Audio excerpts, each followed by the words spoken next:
Welcome to the Westside Investors Network, WIN, your community of investing knowledge for growth. This is the Real Estate Professionals Investing Podcast for real estate professionals by real estate professionals.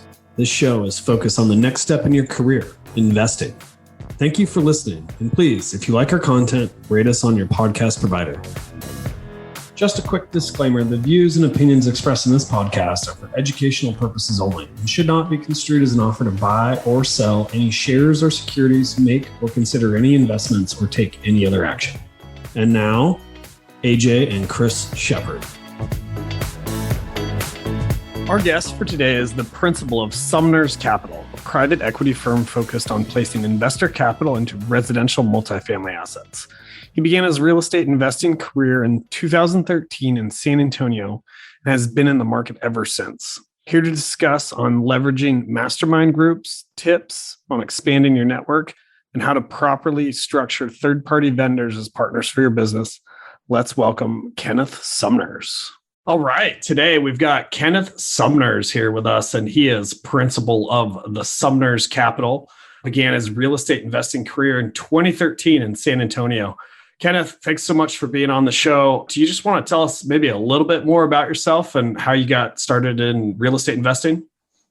Sure. Thanks, guys. Thanks for having me on. Yeah, I guess I'm principal of Sumners Capital. So that's a private equity company focused on residential multifamily in San Antonio that we operate, and just trying to place capital for investors who are looking to get into that space. So that's kind of where I'm going right now. Where I started is kind of a little bit back in about 2012, 2013 area in the single family world, and started buying a couple houses then, and one went pretty well and the second didn't go so well. So I'm pretty analytical as a person. So I looked back at that specific deal and I said, well, not only where has that gone wrong, but what's the future trajectory of this business? And I found that to replace my current income at the time, I would have to basically, have this as a full-time job buying stuff just to replace that income. And I said, that's not really terribly scalable, and backed away from it for a bit. And then kind of jumped back in 2017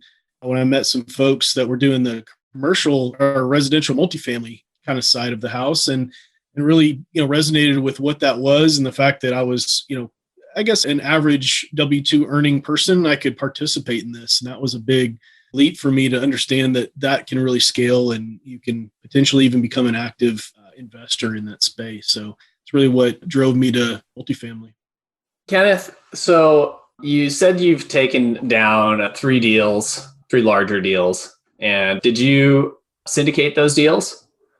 I did, yeah. So my goal was to start out with the bigger deals. I joined a group that was specializing or really focusing on those bigger deals. And they were like, there really isn't a prerequisite for starting out in a, 4-plex, an 8-plex, 16, build yourself up to, 40 unit, then 100 unit or whatever. So it really doesn't, it doesn't really matter. You can learn a lot and make sure that you can understand the steps. Instead of doing that, I really leveraged partners and brought on partners who had been through those steps or had operated properties in that bigger scale, and then jumped straight into 176 unit as my first deal instead of kind of ramping up. So I know that was a little unique to do from what I understand, but I kind of didn't know any better. So I just went straight into it. That's pretty cool. Can you kind of describe like the partners or the, what sort of functions they did in the partnership and just like how that's broken down? Yeah.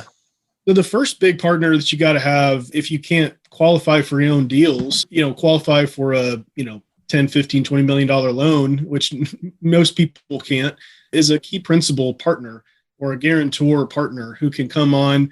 And I tended to cut out a section of the equity for them, just to sign on the note as a guarantor of the loan. And so they had experience, they had the net worth and liquidity that are needed to get that done. So that was a big partner to have on the property or on the deal.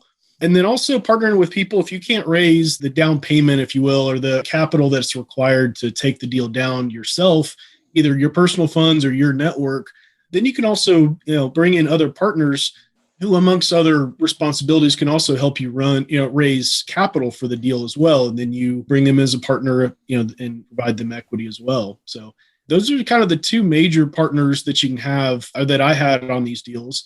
But also there's some vendor partners like, your loan broker, obviously the property broker itself, insurance partners, that type of thing. Obviously the property management company, because 176 unit property work, it doesn't require it. But for me, I wasn't scaled to be able to be a property manager at the time. So I partnered with a great property management company to help me do that and run the day-to-day. And you said at the time, is that something that you've gotten into more or? Oh, no, I'm still kind of in that state. Yeah. So maybe in the future we'll see. But right now I still leverage third-party property management and I like it. It helps me grow where I'm trying to grow, which is, building the acquisition pipeline. So you chose to call your company Sumners Capital. And but you're mostly focusing on multifamily real estate. And so why pick the name Sumners Capital? So I went through a number of name potential options, and really my thought was I wanted to put my name behind what we were doing here. And so I think if your name is on the building, if you will, it becomes a little bit more personal. It builds some credibility. You know that your name is literally on the line for doing this. And so that's why I put, Sumners is my last name, Sumners Capital, into it. And that really is what the heart of what I'm doing as a syndicator is private equity placement. I'm putting it into assets that I'm managing, or I'm managing those assets. But really it's a matter of how do I get the return of the capital that's being placed with me? That's it was a little bit out of just lack of creativity somewhat. And then also just trying to put my name on the door and showing that, I'm behind this. It's not some marketing term or something. It's just my name. This is who I am. Cool. So you went from these couple houses and then can you describe to us how you kind of came to this idea of, going, essentially pro, 100, I think you said 176 units is a lot to take down. And what was the process like trying to figure out how to actually get that done? That's not just something I bought a house, I didn't do so well, and then, I'm going to jump into 176. There's got to be some time and kind of some thought and some other stuff that went into that to making that leap can be tough. And I think a lot of our audience here is kind of contemplating, do I make that leap? Or, if I do, what are the next steps? What do I need to do? Obviously, listening to this podcast is one of the first steps, but, in addition to that, can you kind of go through how you made those steps towards getting to where you are now? Absolutely. And so, as y'all know, being in the space, it's a lot about who you know and building the education. So there was a big gap between when I did those deals in 2012, 2013, and when I bought my first multifamily deal as the lead sponsor in 2021. So there's a lot of time in there that I took to kind of figure this out. Really, 2017 was when I, in earnest, kind of discovered the whole asset class in general. So I met some folks, I was like, I just sold my equity in my data consulting company that I was running. And I had some capital. And I said, I don't want to just put this in a stock market and just, not have any control over it. So I was trying to find a good place to place that equity. So I had some colleagues that were doing these multifamily deals, these syndications. And so I came across that world and said, this really resonates with me. I've always wanted to be in real estate. And so that just, you got to have some kind of impetus of this is the first part of even learning about the market in general. So once you know that, then it's about education, right? So podcasts just like this one, I was just, having any kind of windshield time. I had a podcast on, I'd go for a walk for lunch and just put my earbuds in and listen to, hundreds of real estate podcasts doing similar things that what I was trying to do. A few books that I was reading to make sure I can round out that knowledge. But really the accelerator was joining an education kind of group, a mastermind, kind of coaching group out there. And that really took it from, just general knowledge and kind of understanding a little bit about how this works to having those true kind of stair steps of what you need to do in real time to get it done. Who do you need to know? What kind of team you need to put together? And what's really important? The thing that I learned, you can read a book and it might tell you, 3 different ways of how to do this thing, but 99% of the people do it this one way. So you can spend all your time learning 3 ways to do it. But if everybody does it this one way, that's really the place to focus. Yeah, it's good to know all three ways, but really focus on that third way, right, that everybody's doing. And you can't really get that so much from books. Sometimes you can get it from podcasts and just kind of being in the area and listening to these, professionals talk about how they do their stuff. But, people don't have a lot of time that are professionals in real estate to sit down with you and really walk through it. So it's nice to join a program that, these are people that are doing this, today, right now, and learning how to do it. So that was a huge part of my journey, is going through really professional real estate training, if you will, or joining a mastermind coaching kind of group to get there. How long were you in that group before you kind of like got your wheels under you? Yeah, I joined, I guess, early 2020 and bought my first deal towards the end of 21. But there's some other steps you can join, or there's other steps you can kind of enter that market. You can maybe join somebody else's syndication that they're the primary sponsor on, right? And join their deal and add value to that and not run it yourself per se. And that's sometimes the kind of the stair step people take. Also, passive investing is a great way to learn a lot about what people expect, what kind of communication happens between the sponsors and the investor. That's really good information. But yeah, so I jumped straight into the lead sponsor role. So that took me probably a little bit longer than, it could have just to join a partnership. But that was my laser focused goal. That was all I was going to do. So I built probably, a year or two in just building network, building education, and kind of getting that framework for how to take these deals down. And when I was actually going through that first one, it was kind of, I don't know, it felt like it was natural because I had learned all these steps. And then once I completed it, we closed and started running the property. I looked back, I was like, what did we just do? I just bought a, $15 million, $20 million apartment complex that I'm like the manager on, on the papers. It's like, that's pretty crazy feeling to kind of get to that. Yeah, it's a pretty incredible story. Just like 18 months and you're buying a 176 unit apartment complex. That is a really, really cool story. And you said that you were laser focused on that goal. Do you mind like sharing how you went about setting that goal and then how you stayed so focused on it? That was a lot of the mentorship program I was a part of. My mentor was buying, larger deals like this. And he was the one who convinced me. He said, you don't need to stair step it up in terms of unit count. As long as you have people on the team that understand really how this works. And so if you do get yourself, into a situation where you don't have any experience on, it's like, let's leverage other people's experience who have been in that position, 100 times and can do that. So I was like, well, if that's possible, I kind of took a leap of faith and said, yes, a person without that kind of experience can go down this road and be successful, then why not that be me, And so I said I was going to buy a, 100 plus, BC property in San Antonio, and started talking with brokers and, building that team, that networking to put it all together. But it does take some motivation to continue down that road when there's a lot to build, but having that goal just in concrete, knowing that that's what I was going for, was helpful for me. And going, being part of a mastermind that would have regular calls and have some accountability and said, what have you done this week to get to that, distant goal? There's all these steps that you got to take, but, just kind of continue on the grind and just understand that that's what you want to do and just don't give up. So you sold a company, correct?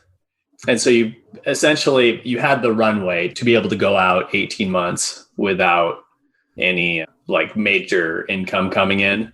Well, at a W-2 also. Yeah. So you're working a W-2 as well? Right. So when I first started the education part, I was still working a W-2. I went to a different company and I was working my W-2 at the same time as building a real estate business.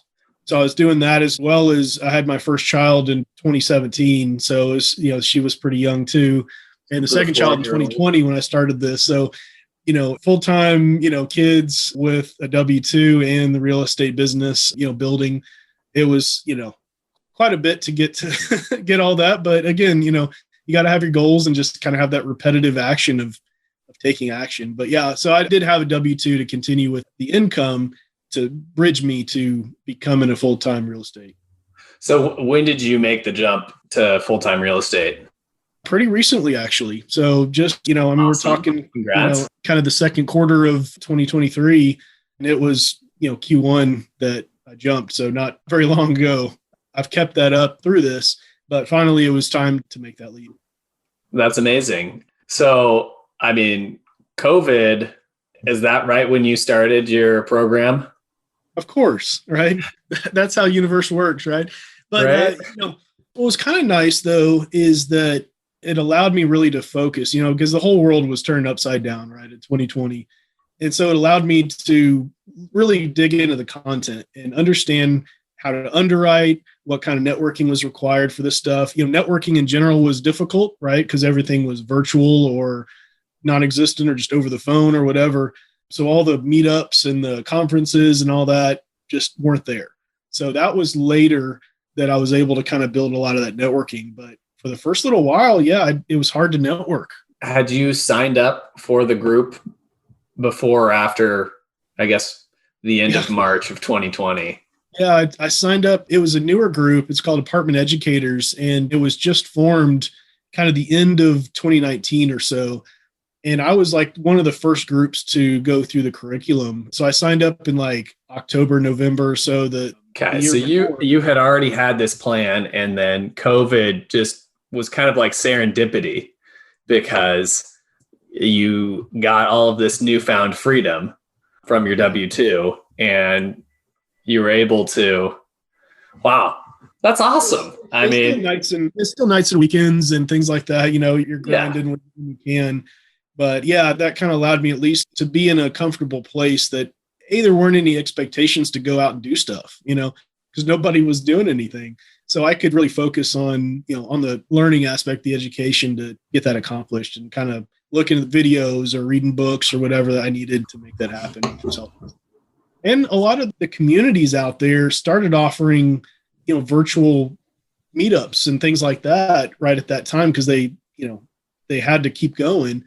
So when people started figuring that out, I was on Zooms all the time, almost every night. I was on some kind of Zoom, and they were all over the country, some national, some, local to San Antonio, which was kind of helpful to get an understanding of how, I wasn't just with the same group of 10 people every time. It was a nationwide kind of group of networking that I was being able to do just from the comfort of my home, which was kind of interesting. Nice. So this kind of mastermind group, did it meet like weekly or monthly or kind of, maybe tell us a little bit more about the mastermind and kind of how that went. Sure. So it's kind of a coaching and mastermind group. And the coaching was, I guess, every 2 weeks. I don't remember, too much right now, but it was like every 2 weeks for an hour or two. We'd meet, go over content and talk about, what was going on. And then we'd have a mastermind call with people who were operators and just, and trying to ask questions to the general group just as a mastermind as well, about the same frequency, about every 2 weeks or so. So it was a combination of content and kind of that feedback loop of, people that are doing this, like, what are you looking at right now? What's hyper specific to this week, So that was pretty helpful. I'm assuming that you knew some of the peers in that group. Did some of the peers have some of the same success that you did, or are you kind of like an outlier? Yeah, no, in any group like this, there's going to be people that take it seriously and, and really drive with that kind of thing. That's always a component. I think in this group, there has been, I think, a little bit more success kind of per student because they're not as focused on the networking or the marketing and just trying to get as many butts and seats as they can. They're really trying to focus on the education, make sure people know the steps to get there. So I think there's a little bit higher success rate with this group. But yeah, it's a smaller group and it started out local. In fact, it was a meetup before it was a group like this or an education group. And so I had been going to those meetups for a couple of years and they were like, hey, we're starting this education platform. Do you want to be a part of it? And I jumped at the chance and said, absolutely, to really dive in, more than just, once a month getting together with these guys. It's like, I could see their success. They were buying stuff. They were raising, capital. They were really making the headway that I wanted to do, but I didn't know how to get there. So it really was good timing to jump in and learn directly from these people that were doing it. And now, here's a word from our sponsor. Get things done while you're on the move. Learn more about working with a virtual assistant through Offsite Professionals. It's a great way to get all the things done that you need to get done. Have freedom in your time and streamline your life by automating your business. Stop spending time on the tasks that you can delegate and start spending more time on your superpower. Call us today at 503-446-3177 or visit our website at offsiteprofessionals.com. Uptown Syndication is now offering a syndication coaching program for you to take your real estate portfolio to the next level. This is your opportunity to have experienced syndicators, AJ and Chris Shepard, coach you on your way to controlling your real estate investing future. Our coaching program will provide you with the tools and framework needed to begin syndicating real estate in your target market. Go to uptownsyndication.com today to learn more. And this may be a loaded question, but was that group helpful in helping you find that like key guarantor for projects? It was, yeah. They already had a kind of an existing network there. So, you can chat around with that group and find the right teammates to do it. In fact, a lot of the team came from that. Some of the team came from other communities I was a part of, but they're not a closed kind of community. You don't just have to work with these folks in the mentorship group. You can work with anybody. But yeah, absolutely. It got me in the right rooms, to talk with the right people to do that kind of stuff. Yeah. I'm just kind of curious. How does that conversation go? Chris and I are generally guarantors on our deals, so we haven't had to approach someone, but we have had like some larger deals come across our desk and we're just like, gosh, how do we find that person? And then when we do, like, how does that conversation go? If they've been a key principal before or a guarantor and they've been in that role before, it's not too crazy of a conversation. You just talk about compensation, what kind of equity you can provide to them. But you're also in a world, it's like you can't be scared about asking somebody what their net worth is, because that's literally their job or their role is to be rich and sign on the line, right? So it's a good role to have. And most of the time, if those guys are in the room, you're talking to them, you're like, hey, I need a guarantor. I'm buying I'm trying to get a $30 million loan. I need a net worth of $30 million. And, my net worth is this is the delta. If you sign on the dot or sign on the line, I'll give you whatever percent of equity, right? And just say, can you cover that? Or you can straight up ask them. I've had to ask people at conferences because they're like, hey, I do guarantor stuff or KP stuff. And I'm at a conference. I'm like, well, what's your net worth? And in a normal, conversation with somebody, that's not typically something you talk about. But in the real estate world, it's like, that's what they're presenting as possible to do is guarantor this loan. We need to make sure they have the net worth and liquidity, to do what you're trying to do. So yeah, it's just another question. It's a weird question to ask, but I've had to ask it a few times and it's interesting. And most, just for our audience too, I believe most loans require that you have either 1 times the loan amount for your net worth and 10% liquidity. Is that kind of what you found, or? That's what I've found that, when talking with the loan broker, that they can kind of spell out that as well. Like if you're trying to get a multifamily loan, I tend to recommend using a loan broker. They can find great deals, great rates, and really they know the audience. And you can ask them, say, hey, what's the, what do they need for these loans? And typically it's the net worth has to equal the loan amount. So if it's a $12 million loan, the guarantors on the loan need to be worth $12 million on their balance sheet. And then, 10% liquidity. And that's pretty much cash in the bank. I think there's some other assets that typically that qualify. Like 401ks count and retirement funds of stuff that maybe you can't be put into real estate very easily. But they just want to make sure that if there's some need for quick cash, that somebody in the deal is liquid, that they could, provide some kind of funds for that. That's the intention behind that. So there's typically net worth, liquidity, and then experience. So as a first time owner, I didn't have any experience either. So if I just found a typical, person with a high net worth and liquidity, that wouldn't qualify either. So this key principal also had the experience as well. So they had bought, they were owners in multiple deals as the key sponsor. They had kind of qualifying ownership, if you will, of other assets in the similar asset class. And so those are the 3 things you need to be a KP. So I think that's kind of a lot of active real estate people's kind of retirement almost. Is once they've built up their net worth and liquidity and experience, they can then take that and just become a small piece on a bunch of different properties, a bunch of different deals, help newer syndicators kind of get in the door.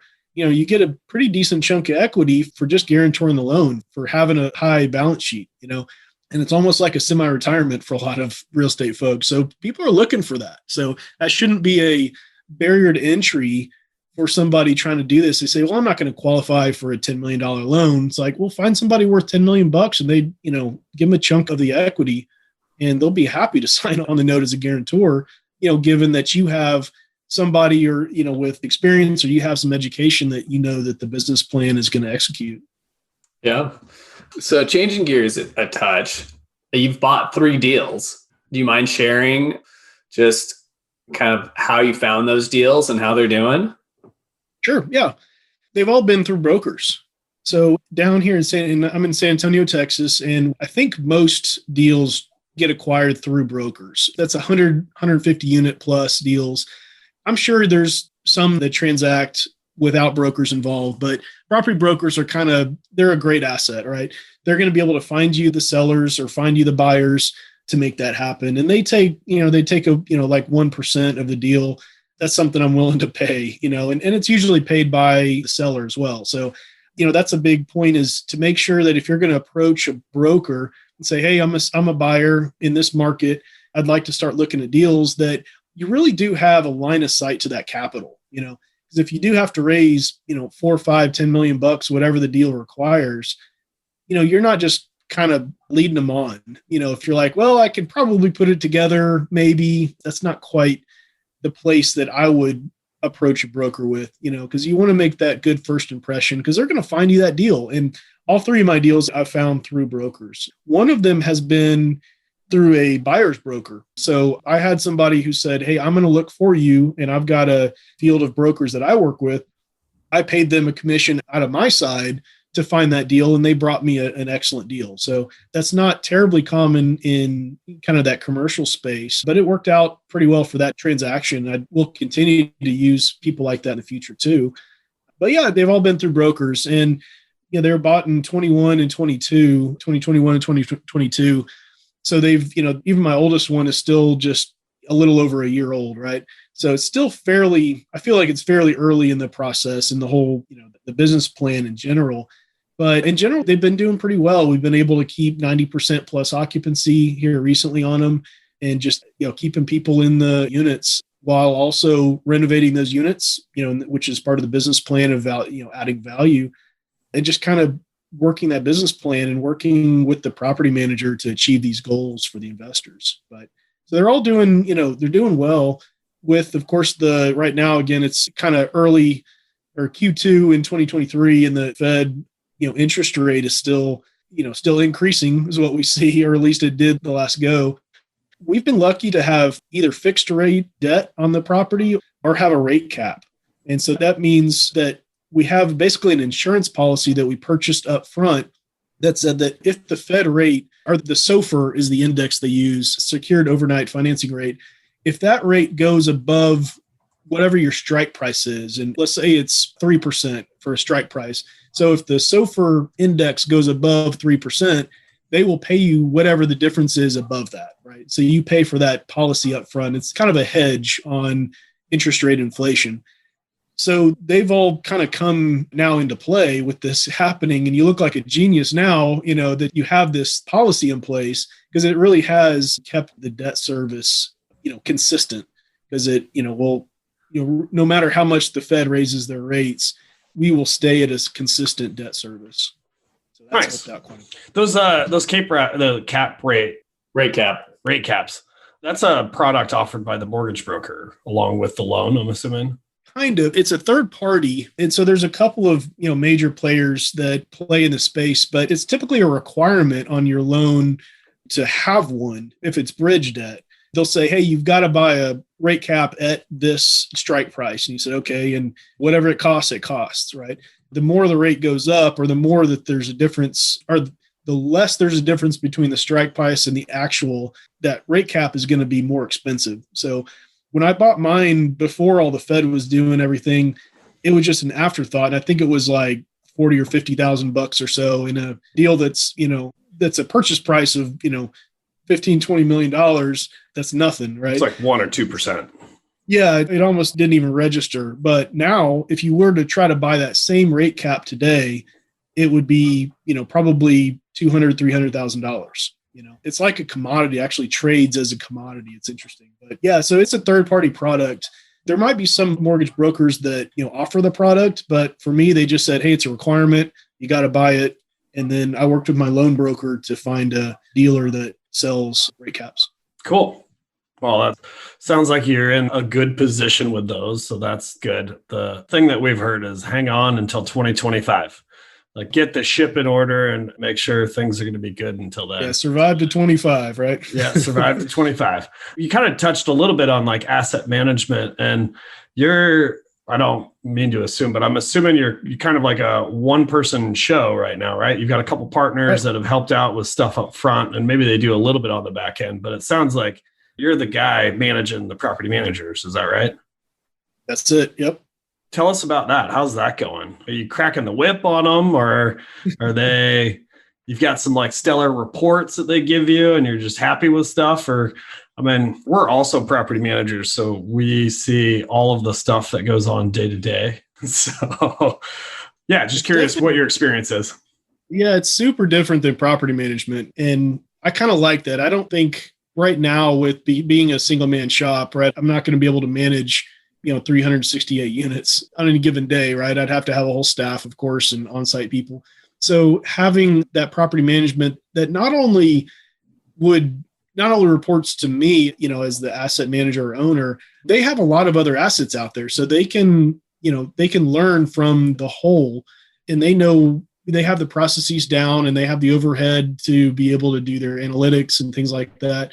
But yeah, I'm looking at reports. I'm doing weekly calls with them, going on site, touring the properties. And, when it comes to strategic decision-making, that's where I kind of put myself. But I really think that, if you're going to get into the higher unit space, you do have to trust your property manager and, let them use their experience, to really, further your business plan. So spell out the business plan and then trust but verify, right? Make sure that you've got the reports and you're doing your own analytics and keeping them, honest. But, if you don't trust your property manager, then that's probably not a good property manager for you. Or maybe asset management is not a good role for you if you can't trust others. And you can then start your own property management company if you want and try to go vertically integrated if that's your, what you're going to do. And a lot of people have done that. They've started out using third party. I don't know what y'all's history is with property management if you started out like that. But I know a lot of people start out using third party and then either through some kind of pain point, or necessity, they've started their own property management company and just said, hey, I've got to go vertically integrated. But that sometimes comes out of a pain point. And others start from the beginning. So I don't know, did y'all start your property management at the start? We started out investing in single family homes and then worked our way up duplexes, fourplexes, and apartments. We found syndication in like 2020, but we started our property management company in 2011. So I had a property manager on my first property, and it was like in 2008 or 2009, and it was in Tucson, Arizona, and it was just like a really bad, downtrodden time to be a landlord. And I had multiple evictions and it was not a good experience. So there was a little bit of pain with that first property manager. I'm like, what are these guys doing? I'm just paying them every month and they're not doing anything. So I kind of had an opposite almost thing. So I started out with my first house and I tried to manage it myself.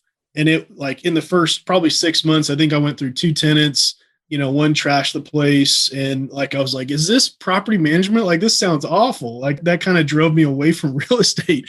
And somebody introduced me to property management. I didn't even know that was a thing really. And so just for a single family house, I brought the property manager in.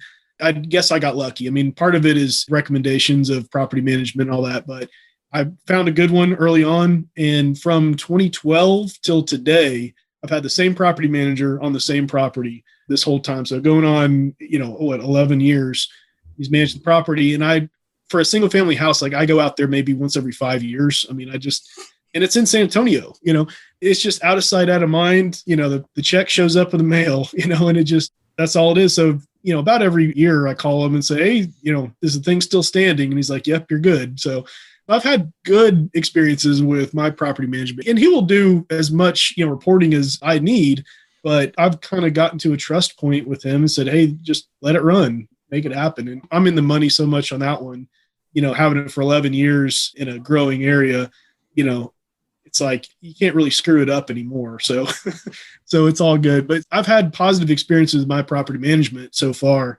and hopefully continue with that. And, again, it's the trust but verify. Like you need to check the reports and do your own due diligence and drive by when they're not expecting you and that kind of stuff. And just make sure that, things are like they're showing on the reports, and the ones and zeros on the reports are real, So the properties that you're doing the asset management for is over like 3 different properties. So I'm assuming that there's probably 1 to 2 people on each of those sites that are like an on-site manager and maybe a maintenance tech or something like that. We've got 4, 2 in, 2 out, which is 2 in the office, a property manager and a leasing agent, and then a lead maintenance and kind of a turnover person at the largest property. And I think we have 2 in, 1 out for the second property, and then kind of a 1 in, 1 out for the smallest one. So I keep a little bit higher or a little bit larger staff on those I want to keep them fully occupied. I want to make sure that are pretty much fully occupied, but also keep the maintenance, down. I want to do as much of that as we can within the team. That's how the property manager likes to run it too. So same company for over all 3 properties, or different companies. Oh, okay. So you've got some experience with even different property managers for apartments. Right. And that's mostly because one of them is a smaller property, and this property manager specializes in ones that are a little bit smaller than the others that I had. So it's a 48 unit, and that's a pretty different animal than 176, right? There's a lot of difference there. And so, I wanted a property manager that focused on that size and really had a lot of experience in that size. And so that's why we brought them on. Nice. So, can you describe or kind of tell us what your interactions are with that staff and kind of how that goes? I mean, it sounds like you're doing weekly reports probably with each property, but I'm just kind of curious, what those relationships are like. Yeah, so I have a relationship with the owners of both those companies, kind of an escalation point, if you will, to make sure that, they're running the full show like they need to. And any really large decisions, I might bring it to them and say, hey, let's talk about this. Or if I'm underwriting a new property, that's typically the person I'm working with. But mostly I'm talking with, the equivalent of kind of what they call a regional manager. So they would manage multiple properties, have a little bit of analytics and maybe some back-end staff that's supporting them. The on-site staff, I interact with some, but mostly when I come on site and I'm doing a property tour or something like that, I know them and I get to know them a little bit, but they really need to focus on what they do. And they have one manager or one person to report to, and that's the regional, right? So I want to make sure to stay out of that communication string. If the regional is kind of giving some information down to the on-site property manager and I'm giving them something different or conflicting information, how are they going to run the property well? So I run all of my information directly through the regional, and that's kind of my one point of contact for any direction. Now, if I'm curious about something or I'm like, hey, can you take a picture of the newly renovated unit or something like that? Yeah, I can talk with the local or with the on-site, and they can take some pictures and send me some stuff or whatever. But most of the time I'm working with that regional. Just one last question here before we get to our last 4, but sure. Are you having a general contractor or is the property manager doing, because you said you had full staff for turnovers. So I'm kind of curious, the renovations that you're doing, is it in the property management's hands or is it a separate contractor? Right. For turnovers, you kind of have 2 grades. One is like a classic kind of typical turnover. So if a unit or if a tenant leaves and you don't want to renovate that unit and do the full works to it, this is a pretty light renovation. Maybe you replace floors, maybe a little bit of paint, that kind of stuff, and do some touch up. So it's a kind of a light deal. It's not a real renovation. that's when the on-site staff comes in and they do it themselves. Okay. For the full reno, yeah, we typically bring in a third-party general contractor. It is managed through the property manager. That's something I chose to do. The construction management and the property management are really two different things. And most property managers can do both. But if it's a really heavy value add play, maybe you want to immediately renovate 50% of the units or something like that, you might want to have a direct relationship with the general contractor and run it yourself, or have a construction management run through the GC or something like that. But for me, since it's so integrated with the operations, it's better, to have the property manager do that construction management, because they can roll in the scheduling and they know the units that are getting. Well, and they're there. They're there, right? Yeah, they're there. They're on can just walk from the office over to the unit in 5 minutes, right. And they're there. And a lot of times it's a different person within the property management company that runs the construction management, because that's a different role than, property management, So sometimes that's a different role, but that's helpful. But it's all within property management. Cool. Well, Kenneth, thanks for sharing all your knowledge. Chris, did you have any more questions before we get on to the last 4? No, just a really intriguing conversation on property management and construction management. Very insightful. Yeah. We're getting towards the end of our time. And my first question of the last 4 is, what's one piece of advice you would give to your 25-year-old self? I know I was thinking about this question, and I like some of the responses of some of your previous guests, but for me, it's like, if I were to give advice that would fix something and I didn't learn it by making that mistake when I was 25 years old, then I wouldn't be here, right? So I think I kind of want to keep my 25-year-old self kind of naive to what I know now, because I need to learn it, right? That, or just say, hey, just, continue to trust but verify. I think I was a little bit more trusting at 25 than I am today with people. And I don't think that's bad, but you got to know what people's incentives are, right? Why are people helping you or interacting with you? What do they want out of the equation as well? And sometimes it's not negative, but everybody has something they want to get out of a relationship, right? So just be conscious of that. Yeah, I mean, I'm kind of hearing you're telling your 25-year-old self, just failing is okay. Just learn from it. Fail big if you want. That's the greatest life lesson, right? You can learn it from advice or from a podcast or something, but you got to make some mistakes along the way, and just really learn it. Right, exactly. But make sure that you don't fail too miserably bad where there's no getting away from it. Fail a little bit. Yeah. Cool. Okay. Next question. What was your first entrepreneurial endeavor? So because this is real estate, I wanted to think about a real estate, entrepreneurial endeavor. And you didn't say it had to be successful, but so when I was going to college, my buddy and I, who were friends growing up, we both went to Texas A&M together. And in the dorm room, instead of, going out and partying and stuff, we were talking about, how does one become rich? We want to become rich. And we were reading Rich Dad, Poor Dad and stuff like that, right? And so in our dorm room, we ended up kind of developing a business plan to buy a single-family house in College Station, Texas, where Texas A&M is. And we were going to buy like a 5-bedroom house, have 2 of the bedrooms, and rent out the other 3. So we didn't know the term house hacking. That's what this is. And so we built this business plan. It was in a time where money was free for the most part. Like, they were giving money to anybody back when. This is before 2008. And so we went to the local bank and they're like, yeah, absolutely. We'll finance the whole thing, including renovations, with like almost no percent. It was just a stupid loan, right? We had no business doing that. But we needed a guarantor, speaking of guarantors. So we built this whole proposal and all this, and we went home to our folks and sat them down on the couch, and we lived in the same neighborhood. So we brought them all over to the same house, presented this wonderful real estate opportunity, no money out of their pocket. They just had to sign on this note. And, unanimously, all 4 of them said no. Said, no, nope. Y'all are here to learn, you don't need to be landlords. That's going to be a whole thing, and it's going to take away from your school. And they were probably right. But going through the effort of building the business plan and thinking through it and doing all the analytics of how to buy a property was really intriguing to me, and really kind of helped me just instill the fact that I will be a real estate investor at some point. Maybe it's not today. And I'm sure that house, would have made, a bunch of money for everybody, right? It would have been a great investment, but was it the right time to invest because of the fact that we were in school trying to learn, something else, not real estate? So be it. But that was, I guess, my first entrepreneurial. Did you at least get an A in your business class?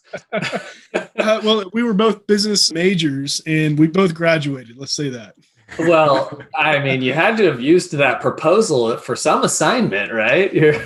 Well, I was in the IT business side, so we weren't focused on real estate at all. So unfortunately, I couldn't use that for my school, but. Well, certainly a good exercise going through it. That's great. Yeah. All right. Next question, which you've touched on both aspects of this, but I'm curious to hear your answer now. But how has your formal and informal training shaped your journey? It's interesting because in terms of very formal, talking about like college education, I probably retain, 1 week worth of information that I actually learned there throughout the time I was there for 4 years, right?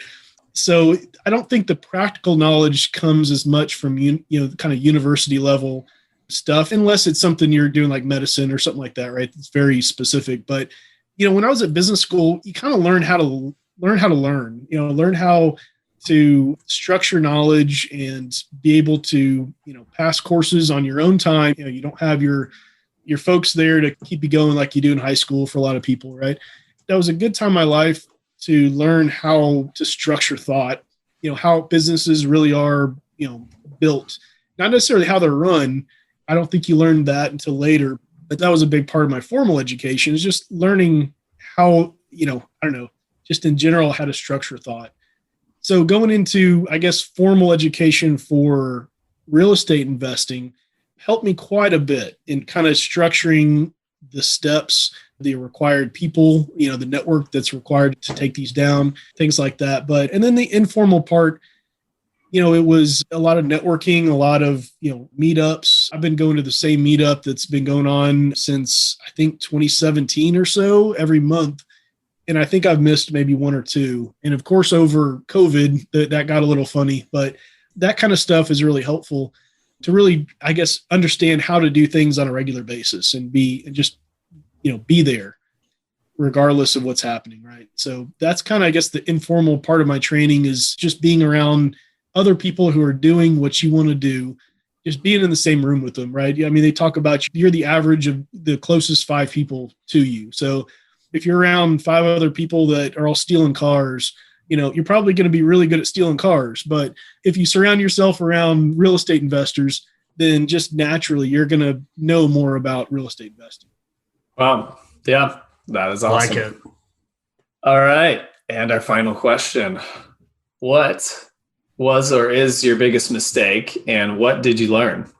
Yeah, I think I've kind of touched on a little bit, but it kind of goes back to the advice I would give my 25-year-old self too, is the biggest lesson I think I learned was working with, this is on the second deal that I bought, the second single family deal that I bought back in like 2012, 2013 area, is that I was working with a general contractor who I thought I could trust, and I kind of put some faith into, and I understood a little bit about what they were doing, and that didn't go as well. Communication wasn't there, and we ended up, they running off with my money.